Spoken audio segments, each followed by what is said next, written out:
Rencana strategis Universitas Lambung Mangkurat tentang menjadi perguruan tinggi pusat pengembangan lahan basah dunia, penelitian esensial yang perlu dilakukan secara berkelanjutan dan terpadu adalah dengan memanfaatkan lahan basah, salah satunya lahan sawah tada hujan. Lahan sawah tada hujan merupakan lahan basah suboptimal yang pemanfaatannya masih terbatas, sehingga dibutuhkan teknologi yang tepat agar menjadi lahan yang potensial dan dapat digunakan sebagai lahan budidaya pertanian, khususnya untuk budidaya padi. Konsep Zero Waste Agriculture pada penelitian ini dirancang dengan memanfaatkan limbah padi berupa jerami padi sebagai bahan baku pembuatan kompos. Kemudian, kompos tersebut digunakan sebagai sumber hara bagi budidaya padi musim berikutnya.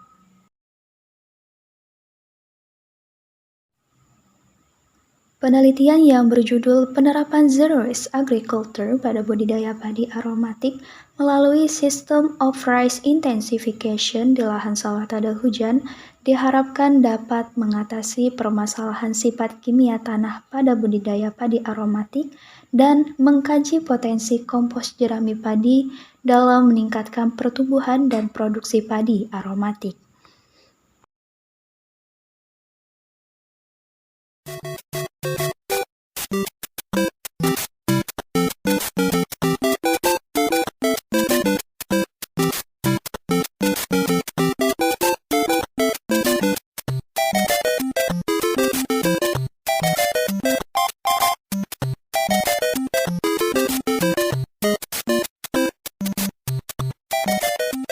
Kami dari Tim Program Dosen Wajib Meneliti Universitas Lambung Mangkurat tahun 2022.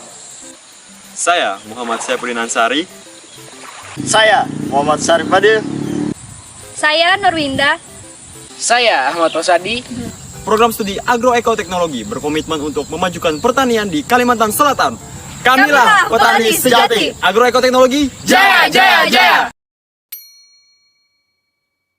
Tahun 2022, penelitian difokuskan pada penerapan konsep Zero Waste Agriculture, yaitu pemanfaatan jerami padi dalam budidaya padi aromatik melalui System of Rice Intensification atau disingkat menjadi SRI di lahan sawah tada hujan yang nantinya menjadi salah satu referensi pengelolaan lahan basah suboptimal untuk budidaya padi pada tahun-tahun berikutnya.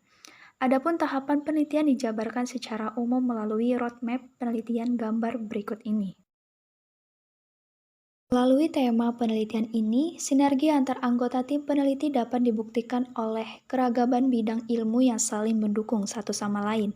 Budidaya padi metode SRI, bidang agronomi, pengomposan jerami padi, bidang ilmu tanah, dan penerapan konsep Zero Waste Agriculture, bidang pengelolaan sumber daya alam dan lingkungan. Dalam penelitian ini, jerami menjadi bahan utama pembuatan kompos yang menjadi sumber hara untuk tanaman padi metode SRI dalam musim tanam berikutnya, sehingga akan terbentuk sebuah kegiatan yang menyerupai sebuah siklus dan sekaligus merupakan implementasi konsep Zero Waste Agriculture. Tahapan penelitian, pengomposan jerami padi. Jerami padi diambil dari persawahan di Kabupaten Tanah Laut, sedangkan pengomposan jerami padi dilakukan di rumah kompos jurusan Agroekoteknologi Fakultas Pertanian ULM di Kelurahan Sungai Besar, Kota Banjarbaru, Kalimantan Selatan. Bahan utama yang dikomposkan berupa jerami padi. Pengomposan dilakukan dengan langkah-langkah sebagai berikut. 1. Jerami padi sebanyak 400 kg dicacah terlebih dahulu menggunakan mesin pencacah bahan organik sampai halus dengan ukuran sekitar 2-3 cm. Kemudian ditambahkan kotoran sapi sebanyak 20 kg, kotoran ayam 20 kg, guano 20 kg, dedak padi 6 kg, dan kapur pertanian sebanyak 30 kg. Masing-masing bahan diaduk sampai tercampur merata. 2. Dipersiapkan campuran dekomposer petrogladiator dengan tetes tebu dan air. Dekomposer petrogladiator sebanyak 600 ml dimasukkan ke dalam ember berukuran 10 liter, ditambahkan tetes tebu sebanyak 600 ml. Selanjutnya ditambahkan air sampai mencapai 9 liter. Campuran petrogladiator, air, dan tetes tebu diaduk sampai tercampur merata. 3. Campuran petrogladiator, air, dan tetes tebu dimasukkan ke dalam gembor. Selanjutnya air campuran dekomposer dan tetes tebu ini disiramkan di atas bahan yang dikomposkan. Setelah itu, bahan diaduk menggunakan sekop sampai tercampur merata. 4. Bahan yang sudah tercampur merata ditutup dengan menggunakan terpal. 5. Keesokan harinya, semua bahan diukur suhunya dengan menggunakan termometer dan dicatat suhunya. Setelah itu, diaduk merata dan ditutup kembali dengan terpal. 6. Pengukuran suhu dan pengadukan bahan dilakukan sampai hari ke-20. Setelah 21 hari, jerami padi yang dikomposkan telah matang. Ukuran kematangan bahan yang dikomposkan adalah terjadi perubahan bau dari bau asalnya, yakni kompos mengeluarkan bau seperti bau molase atau bau tanah, atau tidak berbau lagi. Terjadi perubahan warna dari warna asalnya, yakni kompos akan berwarna coklat kehitaman. Dan suhu kompos jerami padi berada pada kisaran 28-35 derajat Celcius. 8. Kompos jerami padi selanjutnya dimasukkan ke dalam karung kedap udara dan disimpan untuk penelitian lapangan. Persiapan lahan. Lokasi penelitian di lahan sawah tada hujan di UPT Cempaka, Jalan Gunung Kupang, Kecamatan Cempaka, Kota Banjarbaru, Kalimantan Selatan. Luas lahan yang digunakan sekitar 900 meter persegi atau 3 borong. Persiapan bibit padi. Benih padi varietas mentik susu direndam ke dalam larutan garam untuk mendapatkan benih yang bermutu baik. Benih yang tenggelam diambil dan benih yang terapung dibuang. Setelah itu benih padi dibersihkan dengan air dan diperam dalam karung selama 12 jam. Setelah itu benih padi disemai pada media semai yang berada di atas nampan. Media tanam pada nampan adalah campuran tanah topsoil, pupuk kandang ayam, sekam padi dengan perbandingan 1:1:1. Jika umur bibit sudah 10-12 hari setelah semai, maka bibit padi sudah siap untuk ditanam di lapangan. Penanaman. Bibit padi dipindahkan ke sawah percobaan setelah berumur 10-12 hari setelah semai. Penanaman dilakukan dengan jarak tanam 30x30 cm. Penyulaman. Penyulaman tanaman dilakukan bila ada tanaman yang mati. Bibit yang digunakan untuk menyulam adalah bibit yang diambil dari sisa bibit persemaian yang ditanam di atas nampan. Pengairan.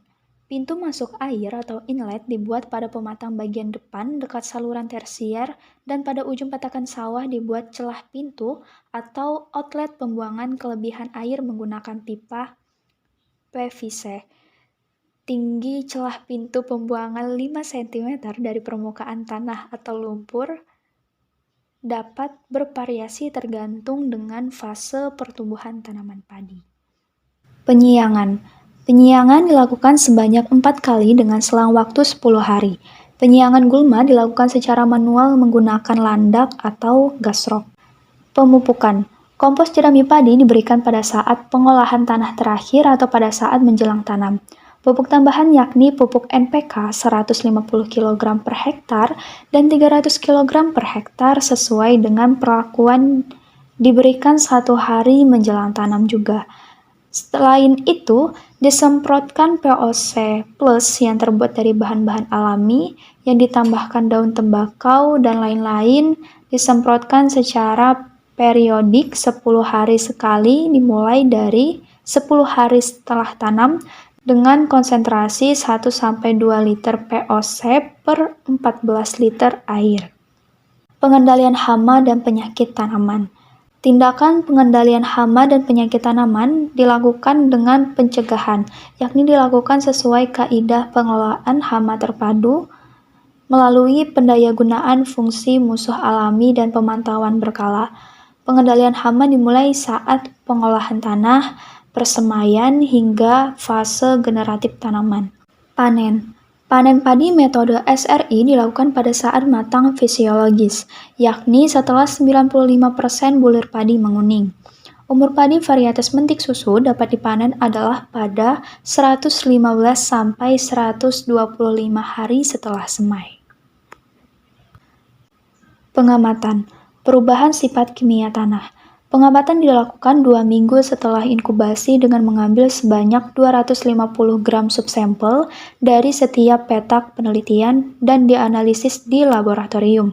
Sifat kimia tanah yang diamati meliputi pH H2O, EH, KTK, amonium, nitrat, P tersedia, KDD, Fl larut, dan Al larut.